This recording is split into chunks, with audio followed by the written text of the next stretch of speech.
Hi everyone, Gravity's Random here. I am back with a new video and I've decided to change my angle here a bit. See, I used to be here in between these two shelves, but for this video and for the future videos from here on out, I decided rather that I would like to be on the side so that I'd have a better view of the books over here and that I'd have a big I'd have some room to show the books that I hold up here whenever I'm reviewing them. So yeah, there's that.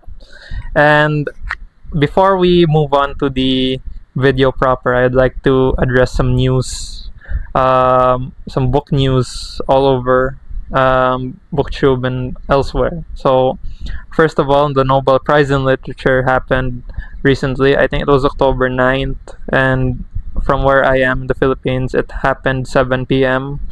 and the winner of this year's Nobel Prize was Laszlo Krasznahorkai, which I definitely saw coming. I mean, he was a big usually odds makers would get the first or second prediction wrong, and Krasznahorkai was apparently second, just next to Gerald Murnane. And well, of course, many people have seen it coming. Krasznahorkai is a brilliant writer. He's written lots of major works, and he has a style that is so. I've heard it described in at one point as a lava flow of type.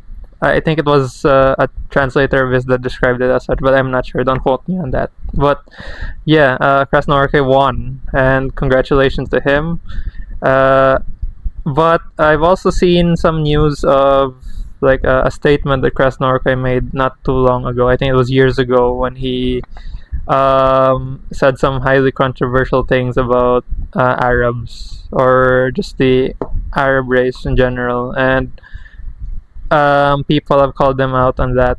And yeah, that's a very problematic thing. But then again, to be inducted into the Nobel Prize pantheon is not a mere indication of not an elevation to sainthood, rather, but it's just to recognize his writing ability. I mean, when Peter Handke won for in 2019, I mean, people saw through the politics. People rather were quick to condemn him for his politics when he won. But strangely enough, when Krasznahorkai won, I mean, of course, people were glad that he won. I mean, even more so the people who bet on him to win. But then people seem to be largely misinformed about what he'd said years ago. So yeah, we just need to keep a balance here. I mean, I'm still gonna read this Apocalypse Quartet. I mean, I have Satan Tango on order, and I hope to get the rest of the books in the Apocalypse Quartet while we're at it. The Melancholy Resistance, War on War, and Baron Beckham's Homecoming, just to see how his early work stands up, or how he has developed his style over the years with his one book, as you like to call it. So yeah, there's that. And there are the recent news about the Booker Prize, the National Book Award, so on. But I'd leave that to the other BookTube channels to cover it extensively, because I don't have the resources currently to go through their long list or short list. So yeah. But anyhow, that's enough. Now we move on to the video proper. So I have here some books that I finished last September, and I have finished around 6 books during September, and I've also have a book haul over here.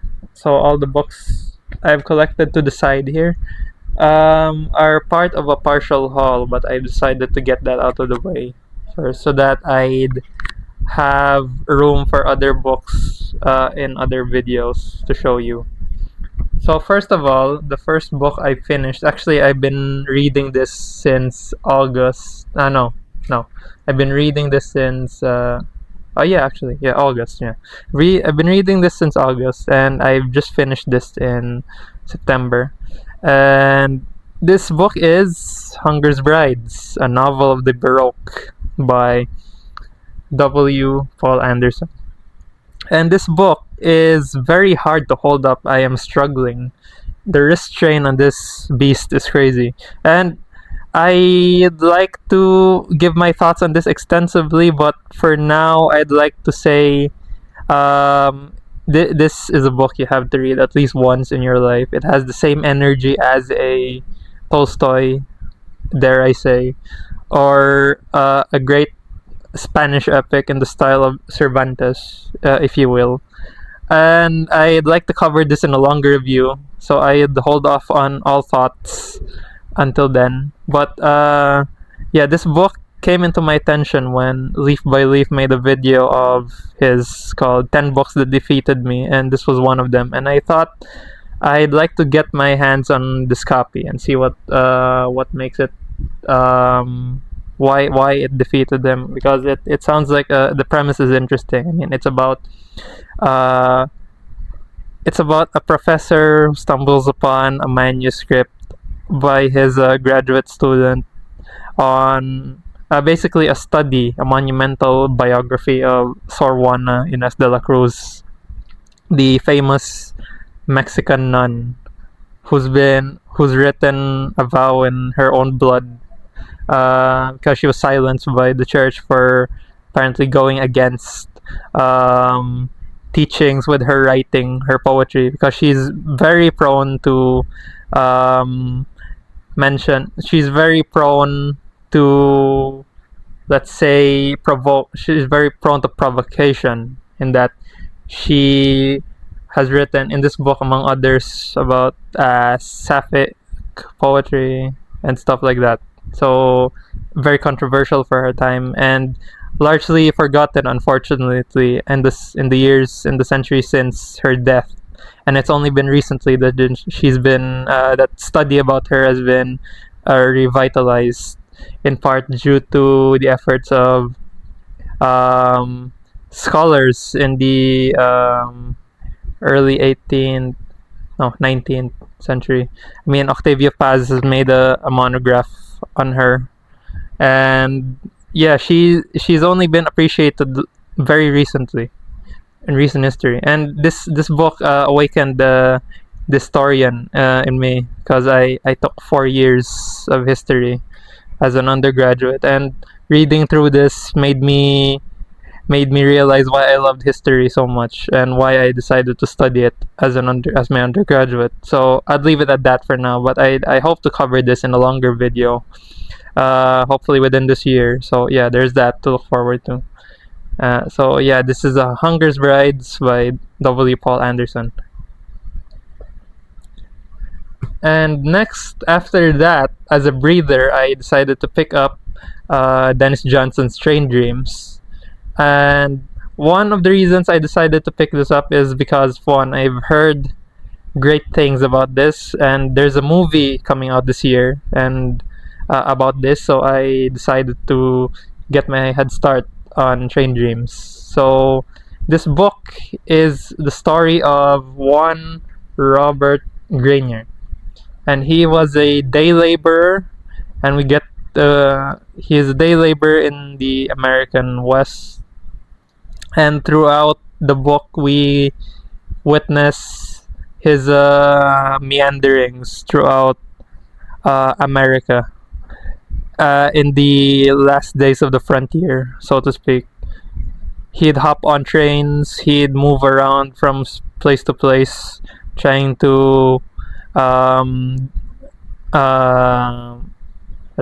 trying to work menial jobs or laborious jobs until his body couldn't take it anymore. And he's had some experiences here, such as flying a plane for the first time and fantasizing about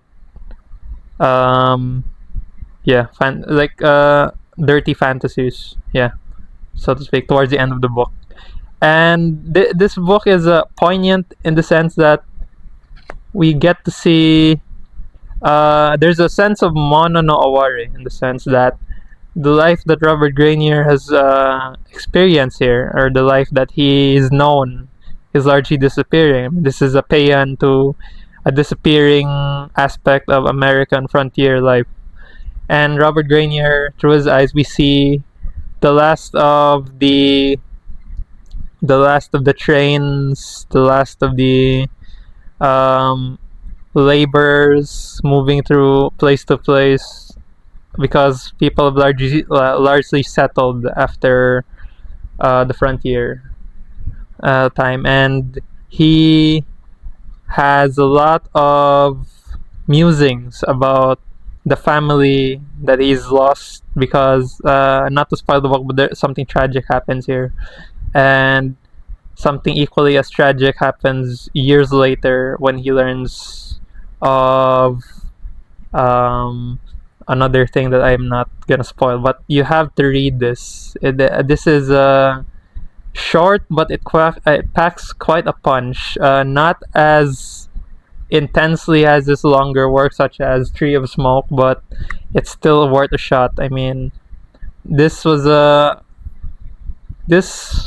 book that was shortlisted for the Pulitzer 2011, but had not it was weird because the 2011 Pulitzer, they had a short list, one of them being this book, The Pale King, and I think Swamplandia, among other titles. But then the Pulitzer jury decided not to award any Pulitzer. The Pulitzer board rather decided not to award any for that year, which is weird. But yeah, this should have been, like, any one of those titles could have been could have won, and this could have won. And it's a shame the Pulitzer board had not proceeded to award give an award that year, and this easily could have cleared that. Easily could have cleared that year. But I haven't read The Pale King yet, but who's to say? I'll have to revisit. I'll have to visit rather The Pale King. So yeah, this is Train Dreams by Denis Johnson. And after Train Dreams, I picked up a slightly longer novel. This one is called The Explosion Chronicles by Jan Lianke. And Jan Lianke, this book of his has been sitting on my shelf since 2023 when I bought it at a Big Bad Wolf sale. And I've only decided this year to read it because I wanted a random pick, and this is what I ended up with for some reason. But it sounded interesting from the get-go. I mean, there's a reason it's still on my shelf, because I've been meaning to get to this, and I've only started to get to it last month. And I finished it last month, and I'm very glad I did so, because this is a book that is very, very straight to the point in storytelling, but it implies, like, this book is a very important right now, like, important for right now, because we live in a time of political absurdity, and this book highlights that political absurdity, reminded me of that political absurdity. So in a word, this book is around 400 plus pages, and in those 400 plus pages it charts the rise, decline, and fall of the Kong family, along with a few supporting characters. But the story largely centers around the Kong family, specifically the Kong brothers, Kong Mingguang, Kong Mingliang, Kong Mingyao, and Kong Mingwei. And this book is largely told from the perspective of Kong Mingliang and his rise from obscurity in a village known as Explosion, which is a village supposedly located in the mountains of, let me check. Okay, yeah, the Balu Mountains. A village that had Explosion is a village that began on the banks of the Yi River near the Balu Mountains 2,000 years ago, and apparently the Kongs have made their decision to someday take over Explosion and make it rise from obscurity as a village to a provincial level metropolis, as it's been outlined in this book. And so this book is apparently a satire of the reform and opening up movement post Mao Zedong years. So largely it takes place during the time of Deng Xiaoping, and this book is a very brilliant examination of that, in the sense that for one, we get lots and lots of money. Lots of money is thrown around in this book. It's as if money takes on a life of its own in this book, because people they just throw money around and it solves problems, literally solves problems. But then also, as a double-edged sword, as we know, money could be a double-edged sword. It also worsens the problem in that people go to absurd lengths to get money. I mean, there's a term here, 10,000 yuan households. Like the goal back then in this, as per the context of this book, is if any household could get to 10,000 yuan, that household will be set for life, basically. And Kong Ming Liang, the main voice, the main protagonist in this book, he started out like people thought of him as lazy, but then in the back, like behind the scenes, he's actually working his butt off to get to the point where he's earned 10,000 yuan. He's the first person to earn 10,000 yuan in Explosion, but then people didn't know. No, I mean, people had an idea, but he'd actually go to trains. He'd go to trains and stop them, and he'd steal merchandise from trains. Like, he'd steal coal from trains. It's been portrayed here, and then he'd resell that coal, and he'd make money. So yeah, and when he became village chief, he also he made a pro tip, you have to stop these trains, and then don't call it stealing. I mean, if you call it stealing, you will be jailed. So there's a level of that's the absurdity in this book. Like, they reframe. There's a constant sense of reframing here, and that, sure, I mean, it may be stealing for you or for others, but then for us, it's called profit. How to turn a profit, which is exactly what the governments are doing right now. Governments worldwide. I mean, they reframe what they are doing as this, but then in reality, they are doing the complete opposite of what they are advertising as what they're doing. So yeah, and as Explosion grows, we get Ming Liang. Ming Liang's power is challenged by a woman named Zhu Ying, who also Zhu Ying is okay, context, because Zhu Ying is another main character. She eventually becomes Kong Ming Liang's wife, but then the circumstances before that were different. In that, okay, so when Kong Ming Liang became village chief, he'd made a decree.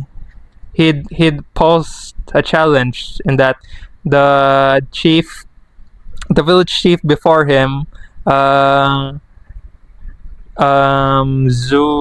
the father of Zhu Ying, he posited that if people could spit on Zhu Ying's father, the former village chief, Kong Ming Liang would give I think 100 yuan per spit, I think. And there's a beggar or a homeless person here, no, a peasant named Second Dog. I think he had the first salvo. He spat on Zhu Ying's father, and then he got his 100 yuan. And when people saw that Kong Ming Liang wasn't kidding, they actually spat on Zhu Ying's father so much that he had drowned in spit by the end of it, and he died. and everyone got rich, slightly richer by doing so. And from then on out, Zhu Ying cursed the Kong line, and then she moved away somewhere, hoping to find her fortune hoping to find her fortunes. And then years later, she returns to Explosion and threatens Kong Ming Liang's ascendancy to town mayor, I think. Yeah, because the succession is village chief, town mayor, city mayor, provincial mayor, I think. That's the level. Those are the levels in this book. And Kong Ming Liang, he begs at one point, because Zhu Ying was clearly winning, and so he begs Zhu Ying to like marry. So that, like because at first Zhu Ying kept on challenging Kong Ming Liang to marry her at first, before when before he became village chief, she wanted them to marry so that they'd have control over Explosion. But then he refused, and then the thing happened with the Zhu Ying's father. And then when she returned, she became influential, and she was actually in the running for town mayor as well, alongside Kong Ming Liang. But then she kept on challenging Kong Ming Liang, saying, "One day you're gonna beg on my you're gonna beg before me, asking to be town mayor," something like that. And fast forward, and Kong Ming Liang actually begs Zhu Ying, and Zhu Ying agrees, and she rigs the votes to fall in Kong Ming Liang's favor, and they have by the end of it become married, which is absurd. I mean, it's a fake vote. The concept of vote fixing isn't new, but this book highlights it to a whole other absurdity. And another thing I forgot to mention is the use of magical realism in this book. I mean, it easily falls along the line of 100 Years of Solitude, but in a very because Marquez and Lianke have a similar approach in that they both comment on things, even things that are out of the ordinary, in a very straightforward, factual way, matter-of-fact way. And Lianke calls it in this book, because there's an afterword in this book, he calls it mythorealism. Well, mythorealism at first glance could just be plain magical realism, but in the context of Chinese literature, Lianke outlines mythorealism as that which is viewed through the absurdity and magical realism viewed through the Chinese experience, the lived Chinese experience. And so that is a very apt term in hindsight. And so in this book, instances of magical realism figure, such as, for example, whenever the Kongs or Zhu Ying or anyone else here cries or gets angry or changes stuff, as in changes body language, basically influences weather patterns or maybe geographic patterns. For example, Zhu Ying, for example, Kong Ming Liang gets upset, and then he the weather changes, for example, stuff like that. Or and there are also many instances of for objects having the ability to alter space and time. For example, Kong Ming Liang gets his hands on a document proclaiming Explosion to be promoting Explosion to be a city, and then those documents he rubs them on. For example, he rubs them on a pot, and then a flower blooms from that pot. Or he rubs the documents on a withered plant, and that plant suddenly regains life essence. So and I also think of those patterns of magical realism to be evident in, of course, his other work. But then I haven't read his other work. I've heard of his other work, but hopefully with this book I get to immerse myself in other instances of mythorealism and how it adequately explains the absurdity that is China, because China, I mean, you and I know that China is more than meets the eye. I mean, look at Chongqing, for example. Like Chongqing is a city, apparently the world's biggest city right now in terms of population size, and Chongqing is like Inception. Like the way it's built is like Inception. It's a literal labyrinth in that you think you're on the first floor, but then you're actually on the 13th floor because like the ground is nowhere to be found. Oh wow, that yeah, the ground is nowhere to be found, and that is exactly why mythorealism should be explored more often. Like Lianke's work is a stepping stone, I should say, and I think I ought to get more of his work. I really enjoyed this book, and that is my review of Lianke's The Explosion Chronicles. And after that, after I finished Jan Lianke, I have knocked down 2 more books in succession in the same day, and the first of those is Us Two Together by an artist known simply as Ephameron. And this is a book that is actually been on my radar since the recent Big Bad Wolf Book Fair, and I picked this up. Like it caught my attention because like I've never been much of a graphic novel reader, and I figured I picked this up just to see. So this is essentially my introduction to graphic literature. I mean, I would have liked to start off with Mouse, but then I keep on running into like it's a matter of timing, since copies of Mouse sell out quite easily in the Philippines, or if there are any copies, they're very hard to come by since they're slightly expensive. So yeah, this is what I ended up with for graphic novels, and it's essentially a story about Ephameron's father, in that her father has been a professor for many years until he ends up sick one day, and then he hasn't come back to his work because what he's experiencing was actually the symptoms of early onset dementia. So in a way, if Everywhere at the End of Time by The Caretaker were a book, this would be it, because this is a book that charts the symptoms of Ephameron's father from the first instances of forgetting until he slowly decays. So okay, I'm back. Just a little hiccup, but where was I? So I was at this book right here, Us Two Together.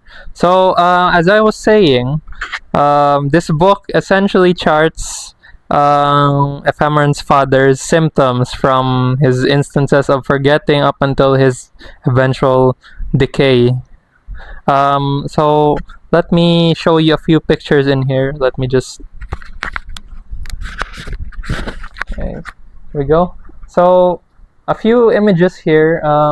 This book is interesting because they're not much... So the way it works is there are 3 levels of text in this book. First, we have words that seem to mimic Ephameron's father's handwriting.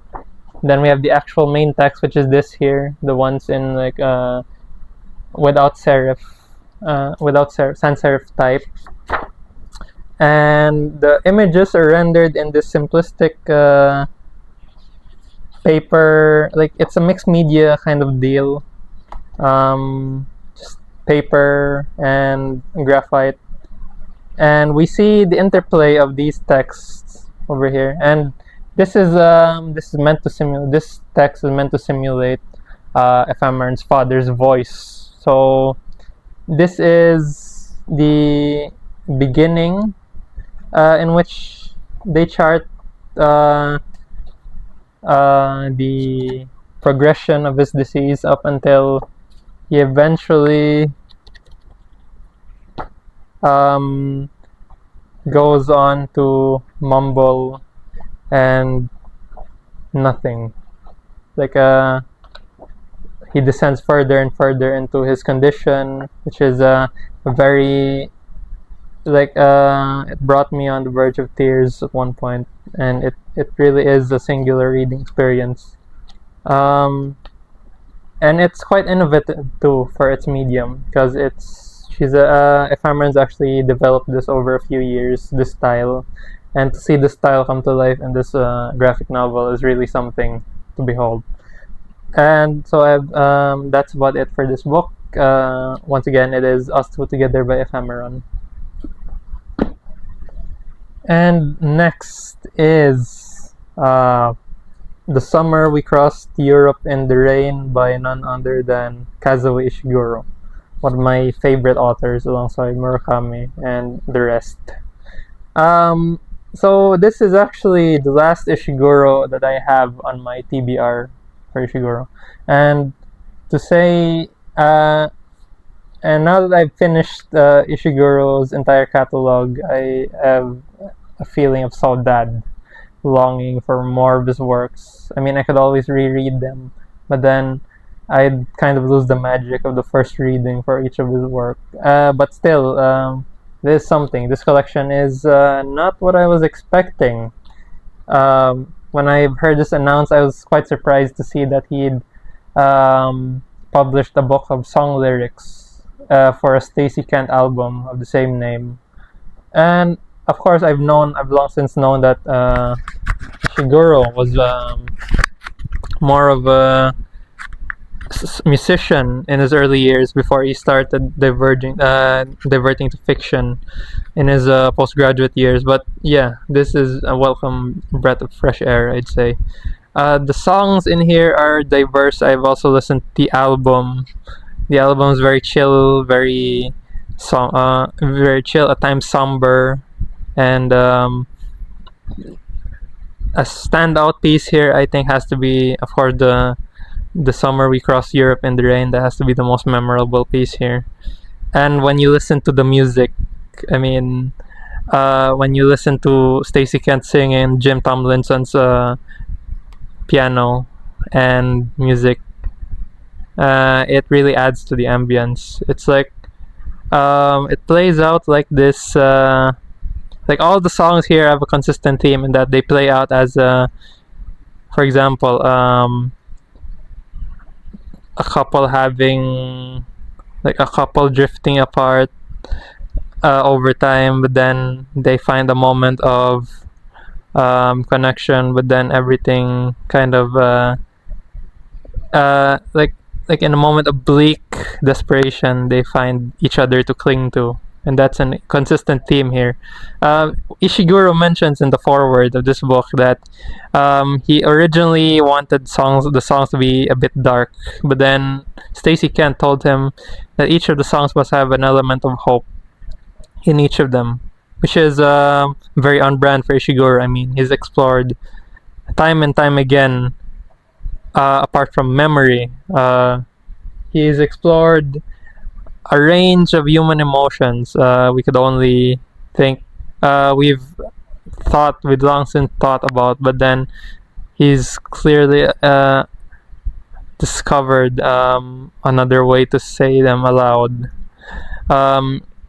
because this book is basically, well, it's not prime Ishiguro, but it's good Ishiguro nonetheless. I mean, not a minor Ishiguro for all the works he's written. It's a minor Ishiguro, but still, this book has a merit to it, and I can't wait to see if he'd publish another, preferably a novel in recent years.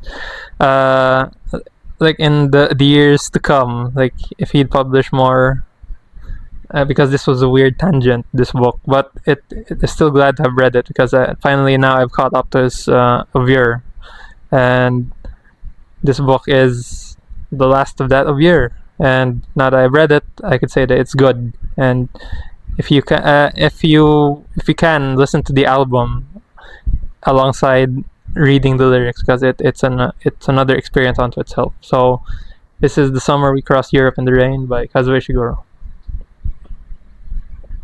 And the last book I've read for the month of September is Waiting for the Fear by Oguz Atay. Now, as I'd like to say time and time again, outside of BookTube, of course, Oguz Atay walked so Orhan Pamuk could run. And that is true, because Orhan Pamuk had credited Atay as an inspiration for his work, and I could see that in this slim book. Oguz Atay, to give a bit of a background, he'd also written, amongst others, an epic work that many consider to be the Turkish Ulysses, which is Tutunamayanlar, or The Disconnected. And it's a book that's largely out of print now. In the English is largely out of print, because a little known press known as Ulrich Press published a limited print run of, I think, over 200 copies, and they sold out pretty quickly, and since then there's not been a reprint. And I believe it was the translation by his friend Selim. Let me see. Yeah, Selim saved. Yeah, I think.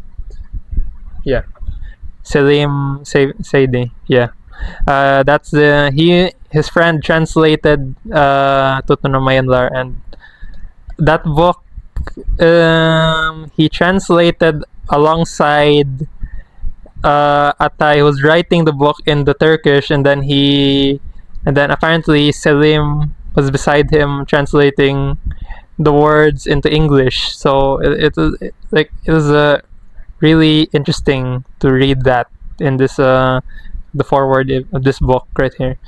And basically this book reads very much like a Russian, like some points feel like a Russian novel, so to speak, because this book is essentially a collection of absurd short stories in the style of it's a very for its time very original, very comic, and it follows along, of course, the dark it falls very much squarely in the modernist tradition, but then it's got a life of its own.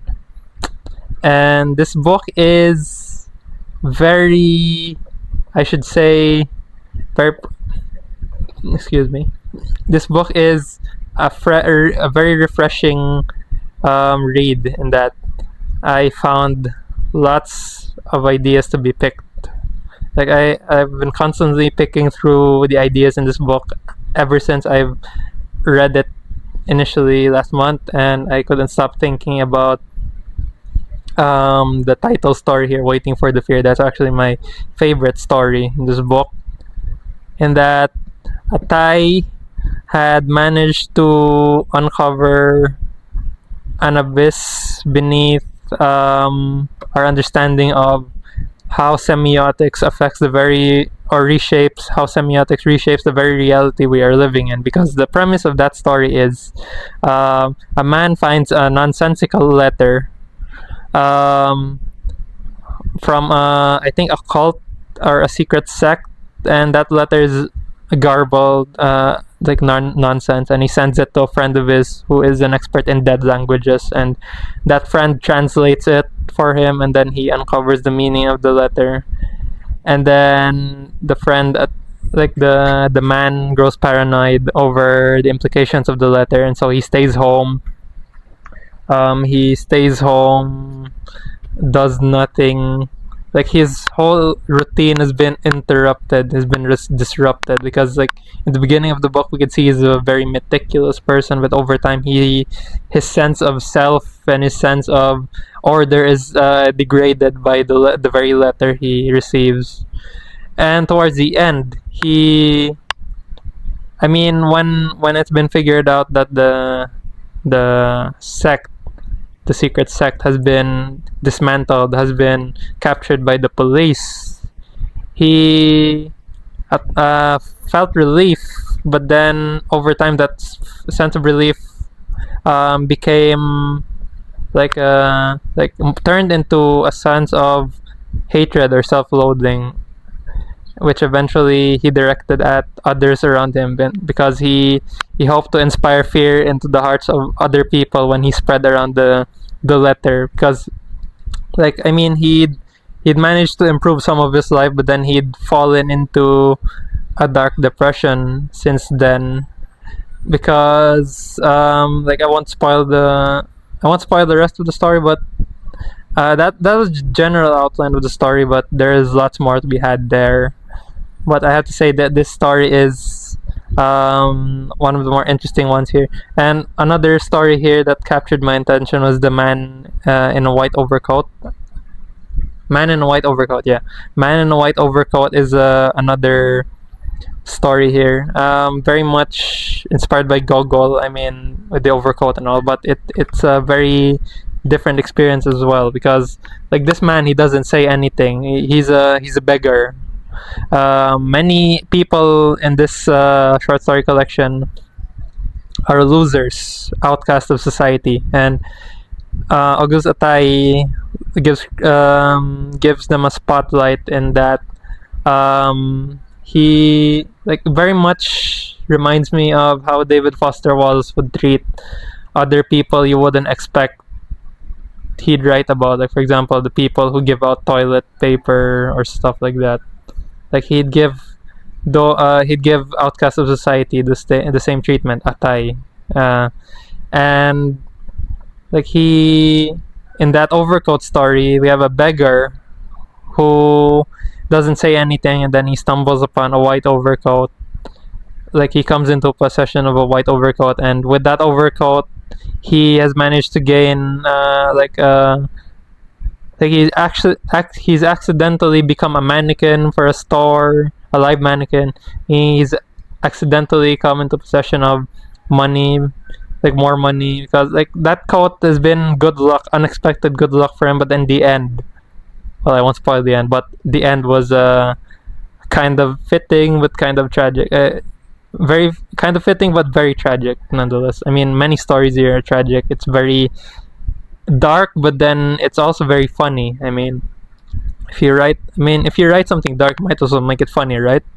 So yeah, this book is a very memorable one. I hope to see more of Atay translated into English. I'm banking that any of the presses were to release another translation of Tutunamayan Lar, because that is the book I really want to read from Atay. I've been floating around Amazon and elsewhere just to see if I could maybe purchase the Turkish copy for kicks, because I may not be able to read Turkish, but I just hope to come into possession of a Turkish copy of Tutunamayan Lar just for the hell of it. But yeah, this is Waiting for the Fear by Oguz Atay. And now that the book haul is done, we can now that the book review section of what I've read in September is done, we can finally proceed to the book haul. And for the book haul, I have, as of now, 1, 2, 3, 4, 5, 6, 7, 8, 9, 10, 11, 12, 13, 14, 16 titles here. And of those 16 titles, many of them are very, very postmodern. If not postmodern, like some works of literature that I wanted to acquire. from another time in my life, because like some of these works are either extensions of what I've collected now, like just to complete, like for example, a set, or um, to complete an author I've read most of these things by, and so on. But largely they are very postmodern, again, because I'm a big fan of postmodern lit. And before we get to that, let me just... Alright, I am back, and I've just arranged my piles over here. So I brought the book haul books closer to me, and now that I have them here, we can finally start. So the first of the books I have here are 2 volumes of a set I am missing. Actually, I still have one more on that set, but I've gotten 3 out of 4, and these 2 complete the 3 out of 4. And so those books are Rabbit is Rich and Rabbit Redux by John Updike. Context: I have a copy of... I've actually held on to a copy of Rabbit is at Rest by Updike a few years ago. I came into possession of it a few years ago, I think 2023. But then it only occurred to me this year to continue my search for the Rabbit books, because I've been so busy looking for other books that are higher in my priority, and it's only this year that I finally figured out. I only figured to start again collecting the Rabbit tetralogy, because I've heard great things about that, and it's a tetralogy that's been held in high regard since I've having heard of it. But then the only thing missing now is the Rabbit Run. That is the only one I'm missing now, and it is surprisingly expensive. Like, copies of Rabbit Run, the first edition, the ones in this matching set, are surprisingly expensive. I mean, they go for as much as, I think, $50 to $100, sometimes $1,000 plus on eBay and elsewhere. And it's been a very hellish time trying to look for a copy of that. So hopefully, with these 2 out of the way, I can finally focus on searching harder for Rabbit Run, so that I could finally read the tetralogy uninterrupted. So yeah, these 2. And another book that I have here is An Oral History of Atlantis by the one and only Ed Park, Pulitzer Prize finalist, as it says here. So Ed Park, I have read his other work. Personal Days, I started with Personal Days, his debut, and then I followed up with Same Bed, Different Dreams. And both of those I really, really liked, really, really loved. And someday I hope to make a video about Ed Park's work, like a guide or a short overview, a survey of his work. And now that I have his short story collection, his debut short story collection, I can finally finish off his over, hopefully this year, because I've heard great things about this book as well. So that's An Oral History of Atlantis by Ed Park. And next we have some books by Stephen Dixon, and I have here, let me adjust. Okay, there we go. So I have here Interstate and Frog. I've heard of these a long time ago, since I've come into possession of a copy of, I think it was Uncollected Stories. My girlfriend gifted me a copy of Uncollected Stories by Stephen Dixon, the one published by Fantagraphics. And ever since then, I've become fascinated with more of Dixon. Like, I haven't read... I've skimmed through Uncollected Stories and I found it very fascinating, but before I got to Uncollected Stories, I wanted to get more of Dixon first. So I found Frog and I found Interstate. So Interstate is essentially the same story told, I think, 7 or 8 times Like it takes place in the same interstate, and then a tragic fatality happens with the family and the group, and then that same tragedy is played out, I think,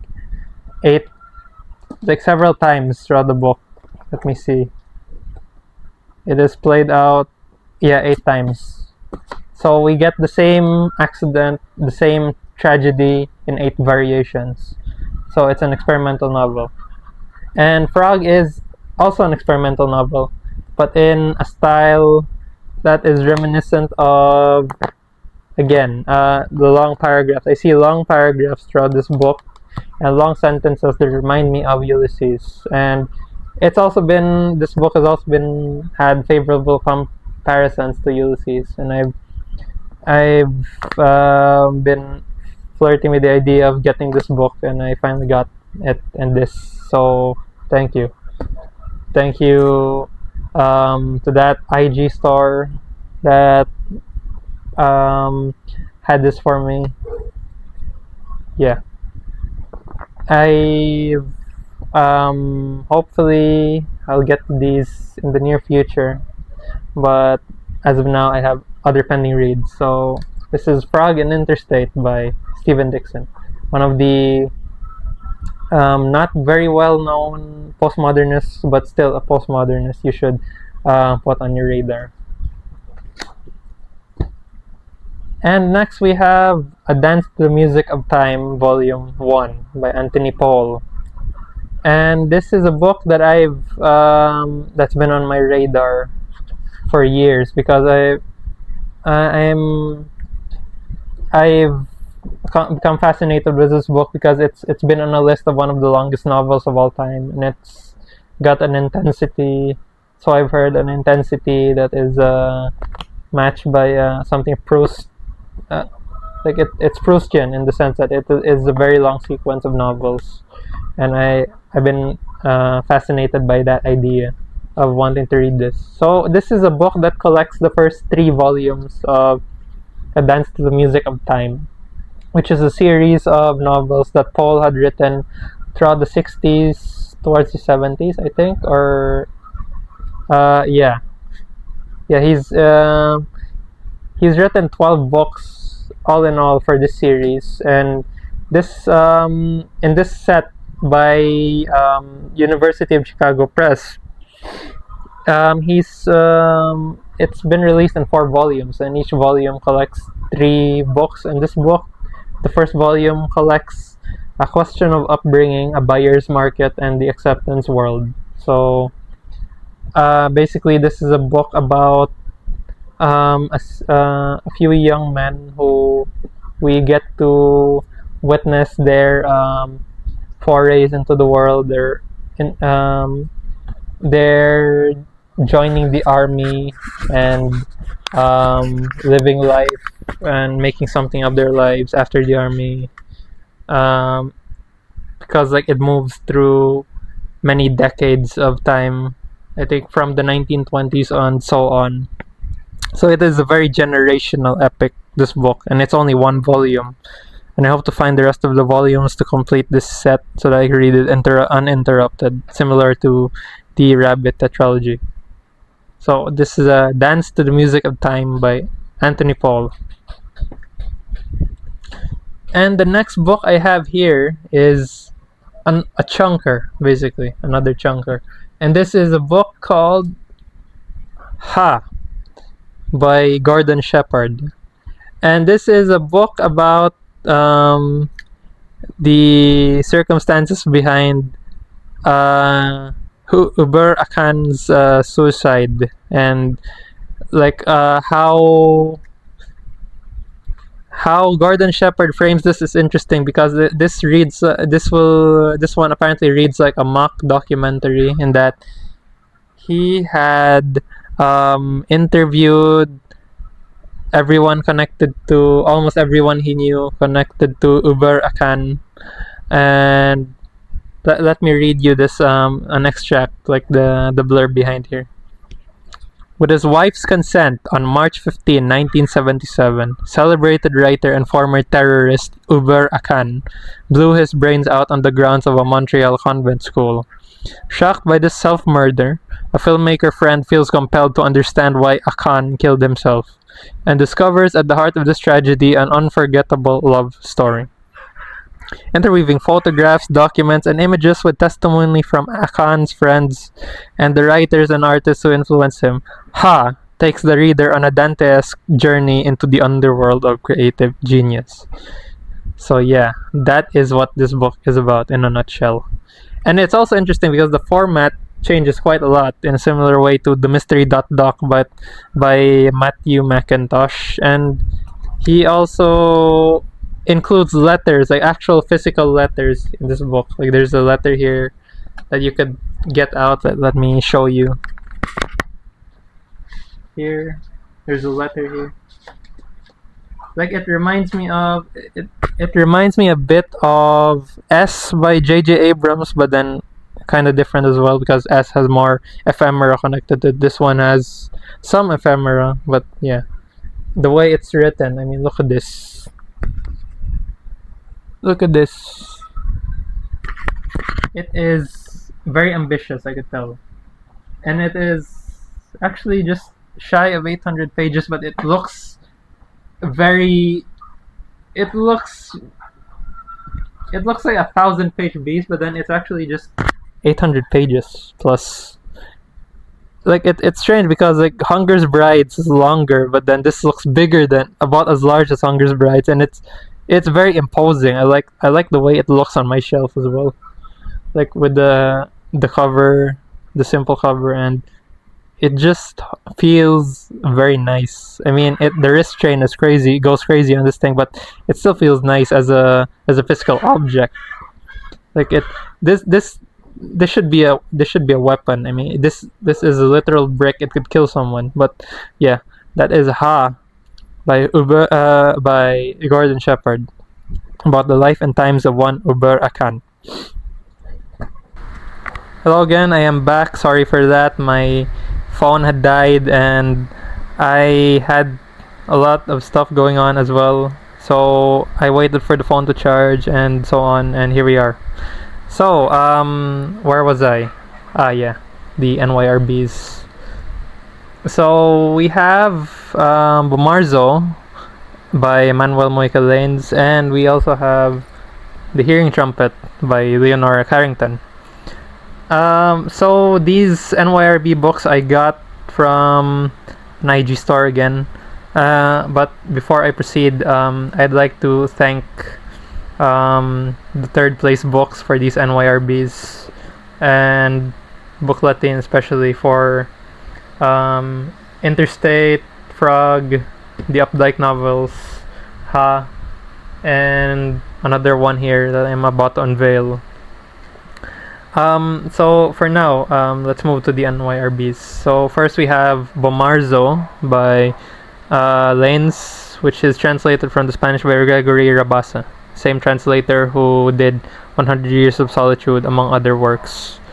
And this is a book that's been on my radar ever since it was published, ever since it was announced rather by NYRB, because it is a book that talks about a count who keeps a garden of monstrous statues, stone statues, and I wanted to see where that went. It's also apparently got some magical realism here, and it is about, okay, so it's a first-person portrait about a hunchback also bullied by family, and so yeah, there's that aspect to it as well. So I can't wait to see how this plays out. By the looks of it, it also sounds surreal and very lush, very Proustian, it says in the back, and I can't wait to see how that translates to Rabassa style. And yeah, this is Bomarzo by Manuel Lainez. Second is The Hearing Trumpet by Leonora Carrington. This is a book that I've also heard in high regard from Carrington. Carrington is, to give some background, she is a landscape painter who's made some surreal works. Is actually a poem. She actually made the cover art the background of this book has actually been taken from one of her works called Play Shadow, 1977, and this is an indication of her style, because she paints surreal work, but then she also writes equally surreal fiction and other works.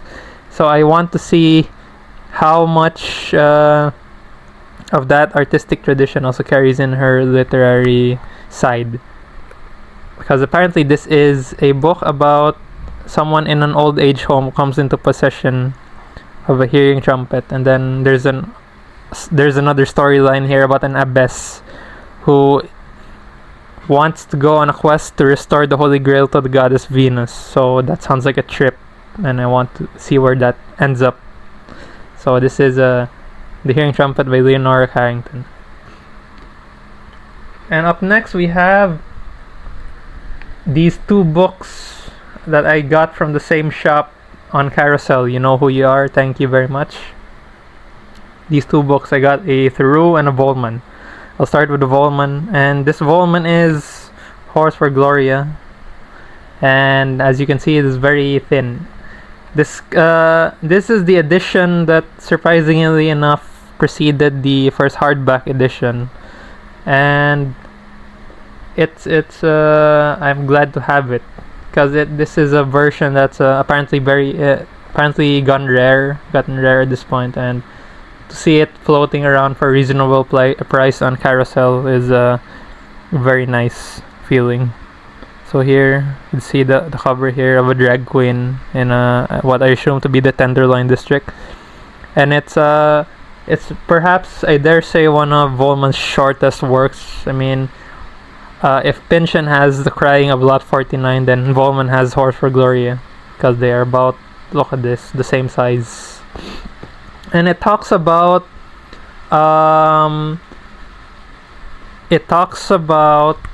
a Vietnam War veteran named Jimmy and his quest to find a whore named Gloria that he has been fascinated with ever since they both hooked up. Apparently, that's the plot of this book in short terms. And this is the last book I needed to complete the Prostitution trilogy. So now I have on my shelf this book along with Butterfly Stories and The Royal Family. So I've completed that, which is good. I could start that underway soon. And now we have Theroux's The Secondary Colors, Alexander Theroux, the same Alexander Theroux who made Darkenville's Cat, one of his most famous works.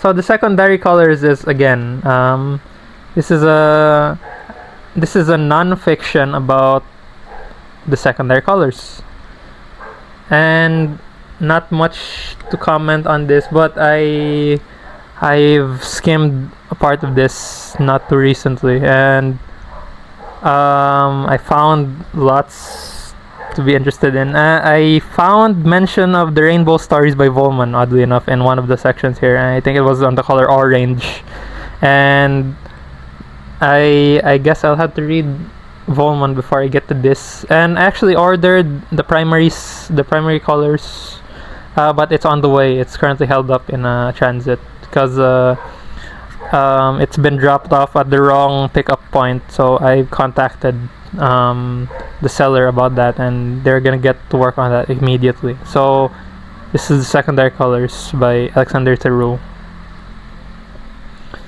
And now we get to the final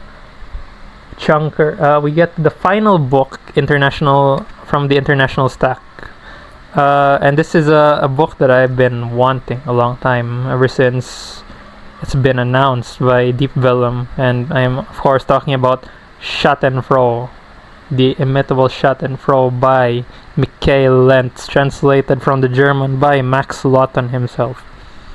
And this is a book that is that's gained quite some infamy recently on Instagram, from what I've seen, because of the fact that it seems to be like, people are saying it looks like it's print on demand quality, but I don't think so. I mean, it's a book that, like, when you hold it up to infinite jest, I mean, okay, let me give you a size comparison. So here's my copy of Infinite Jest for reference. It's a first edition hardcover, and if you hold it up to Schadenfreude, it's about, oh my god, see, look at that. They're about the same size. I mean, this looks larger than this. This is longer, by the way, and this is a, see, this is shy of 1,000 pages. This is 1,001 pages.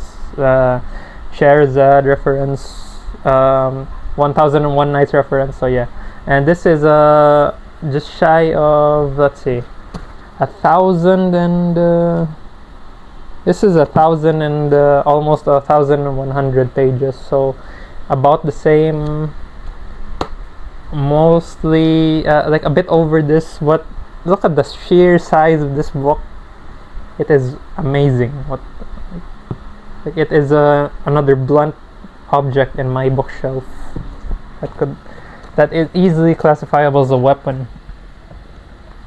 So yeah, Schadenfreude is a book that one might call writing. I mean, if you look at the back here, it just says one calls this writing, because that is the first line of this book. So they kind of had a similar, it reminds me of Gravity's Rainbow, in that when they advertise Gravity's Rainbow, it just says a screaming comes across the sky. So yeah, very very Pinchonian in its marketing.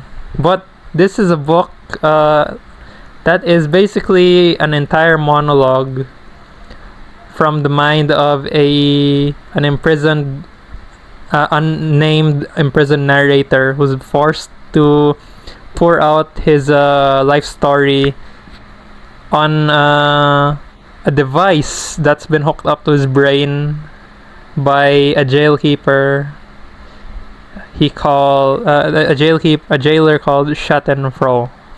And from Max Lawton's explanation in the beginning here, Schadenfreude apparently is derived from Schadenfreude, and then there's an etymology here, in that, like, see, Schadenfreude is apparently a German family name that is approximately called Shadowglad in English. Then he goes on to put out the meaning for Schadenfreude, which is, of course, damaged joy, or finding suffering in other people's misfortune. Finding joy in other people's misfortune, rather. Then Schadenfreude, damaged glad. See, and this is a book that apparently covers esoteric topics such as the printing process in the 16th century.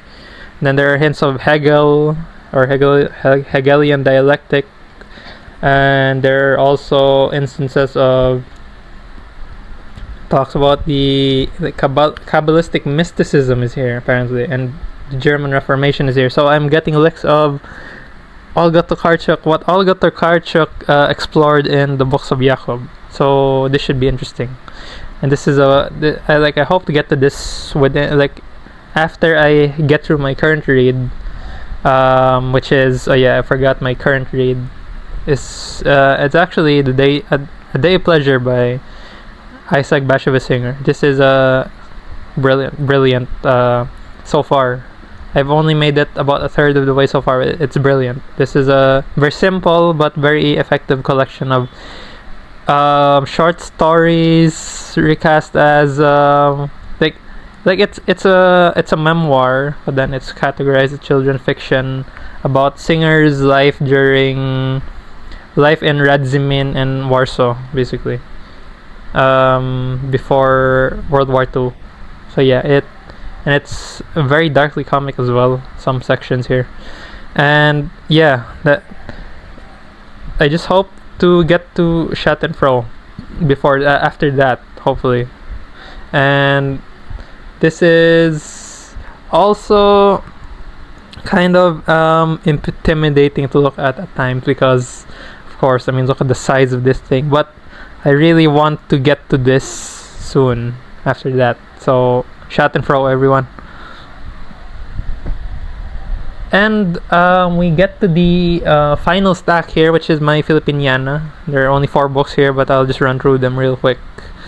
So the first here is called Kapag Umaatake ang Dilim, which is roughly translated to One Night Strikes in English, and it is a book of horror fiction by Darwin Medalada, who is one of my friends on FB. So shout out to Sir Dar, Kuya Dar.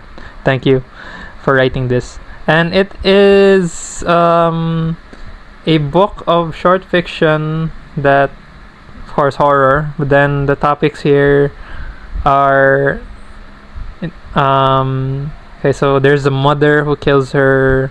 Okay, so there's a child who kills their mother. There's a vampire who kills women.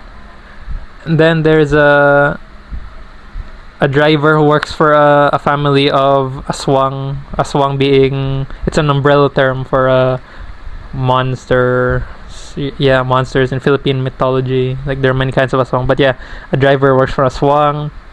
And to me, it seems like a book that doesn't take itself too seriously, but I've heard great things about this. Like, as a book of short fiction, it is apparently very effective in like the way it writes horror in Filipino, and so I want to get to this quick within the year as well.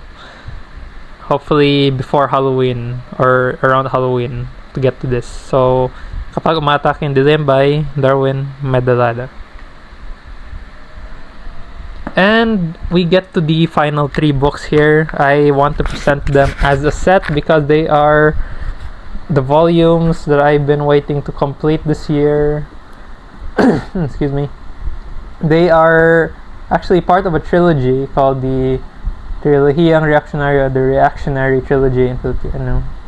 And we have, here we go, 3 books in the series. So we have Aklat ng Mga Naiwan, Movovog, and Material sa Complicidad by Sir Arlo Mendoza, or Mado Anthony G. Mendoza III, as it is said in the books, his full name, or Sir Arlo for short. So Sir Arlo, if you're seeing this, thank you very much for writing these, because they are, I hope to get to them soon. They look to be very interesting. I've wanted to have them for the longest time, and now I finally do. I've waited a long time for this to be reissued. This is the first book of the trilogy that I first learned about through a post by a friend of mine, Sir Eric. So shout out Sir Eric. And this is the books, the 3 books taken as a whole are a kind of, from what I've heard described, they are kind of Bolaño-esque in that they talk about a fictional, like it's a fictional series of found documents by a personage called Caniello. Wait, let me check.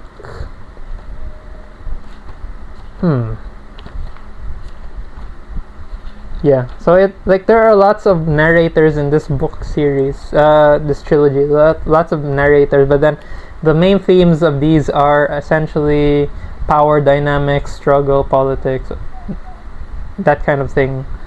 And it's very, from what I've heard described, very Bolaño-esque in its treatment of, because, like, apart from musings on politics, you also get musings on poetry or musings on literature and art. It reminds me of 2666 almost, and I can't wait to get to these soon.